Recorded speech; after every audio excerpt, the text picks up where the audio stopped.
আসসালামু আলাইকুম, মিমিস কুকিংয়ে সবাইকে স্বাগতম। নতুন একটি রেসিপি দেখার জন্য আজকে ঝটপট তৈরি করে দেখাবো নারকেলের নাড়ু।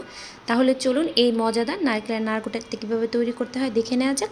নারকেলের নাড়ু তৈরি করার জন্য প্রথমে এখানে আমি ফ্রেশ করানো নারকেল লাগবে। তো আমি নারকেলটাকে আগে কুড়িয়ে ডিপ ফ্রিজে রেখে দিয়েছি। তো 1 ঘন্টা আগে নামিয়ে এখন এগুলো দিয়ে আমি নাড়ুগুলো তৈরি করে নেব। আপনারা চাইলে ফ্রেশ করানো নারকেল দিয়েও কিন্তু নাড়ুটা তৈরি করে নিতে পারেন।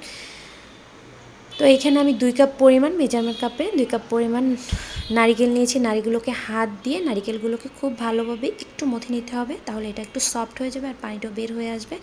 তো যাই হোক, এখানে আমি গুড় নিয়েছি প্রায় হাফ কাপ পরিমাণ গুড়টাকে খুব ভালোভাবে একটু গলিয়ে নিচ্ছি।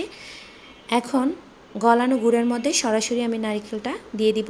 আপনারা চাইলে এখানে চিনি দিয়েও কিন্তু এই নাড়ুটা তৈরি করে নিতে পারেন, তবে গুড়ের যে পরিমাণ নাড়ু করলে যে পরিমাণ টেস্ট আসে এটা কিন্তু আপনারা অন্য কিছুতে পাবেন না। চিনির নাড়ু কিন্তু অতটা টেস্ট না, তবে গুড় দিয়ে তৈরি করলে কিন্তু এটা বেটার পাবেন, টেস্ট এবং ফ্লেভার দুটোই। তো যাই হোক, এর মধ্যে আমি 1 টুকরো এলাচ এবং দারচিনি দিয়ে দিচ্ছি।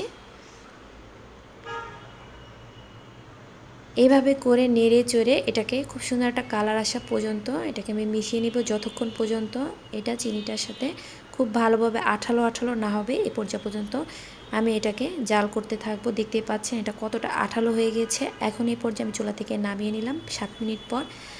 এই হচ্ছে ফাইনাল লুক। গরম গরম অবস্থায় যখন হালকা একটু গরম থাকবে এ পর্যায়ে হাতে একটু ঘি মেখে তারপর নাড়ুগুলোকে বানিয়ে নেবেন। একদম ঠান্ডা হলে এ পর্যায়ে যদি আপনারা নাড়ুগুলো বানাতে চান তাহলে কিন্তু এটা ঝুরঝুরে হয়ে যাবে আর এটা কিন্তু খুব সুন্দরভাবে সেট হবে না। এটা লক্ষ্য রাখতে হবে, একটু গরম গরম অবস্থায় চেষ্টা করবেন খুব দ্রুত নাড়ুগুলো বানাতে।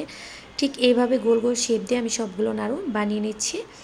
এই তো এরই মাঝে ঝটপট তৈরি হয়ে গেল নারকেলের নাড়ু। তো আমার আজকের নারকেলের নাড়ু রেসিপিটি কেমন হয়েছে অবশ্যই কমেন্ট সেকশনে কমেন্টস করে জানাবেন। ভালো লাগলে লাইক দেবেন, কারণ আপনাদের লাইক এবং কমেন্টস আমাকে অনেক উৎসাহিত করে। আজকে এখানেই বিদায় নিলাম। সবাই খুব বেশি ভালো থাকবেন, সুস্থ থাকবেন, আর আমার চ্যানেলটা সাবস্ক্রাইব করতে কিন্তু একদমই ভুলবেন না। আল্লাহ হাফিজ।